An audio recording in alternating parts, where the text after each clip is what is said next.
知識がどうやって世界に伝わったか、その驚くべき物語を早速見ていきましょう。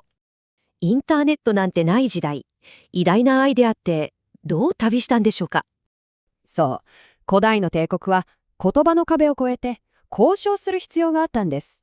そこで専門家、つまり翻訳者が必要になったんですが、ある文明がこれを芸術にまで高めたんです。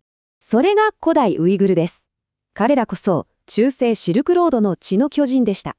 彼らは遊牧生活を捨て、世界の交差点にある都市に住むという大きな決断をしました。この新しい都市生活が読み書きと知識を中心とした文化を生み出したんですね。そして繁栄のために彼らは帝国や宗教の言葉をマスターする必要があったんです。サンスクリット語から中国語まで、彼らはアジアの主要言語を次々と習得していきました。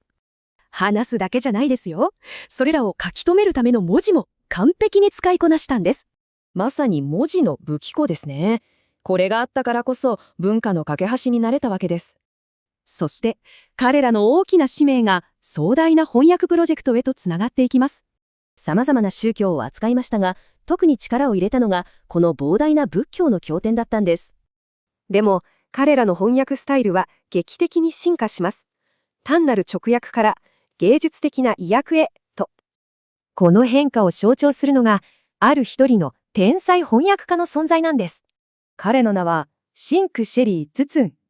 まさに当時の文学の天才でした。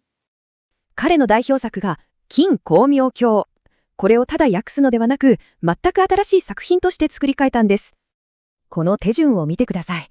彼は翻訳家でありながら、もはや一人の作家だったんですね。例えば、元の漢文には、ただ地震が起きたとだけ書かれていました。それを、トゥーンは天から花が降るような、宇宙が感動するような美しい詩に変えたんです。では、この卓越した技術と知識、一体どうなったんでしょうか。彼らは次の大国、モンゴル帝国で書記や行政官となり、その知識を伝えたんです。失われるはずだった知識を守り、翻訳の芸術を後世に伝えた。これこそが彼らの功績です。AI が瞬時に訳す。今、人間が訳すことの本当の価値って一体何なんでしょうね。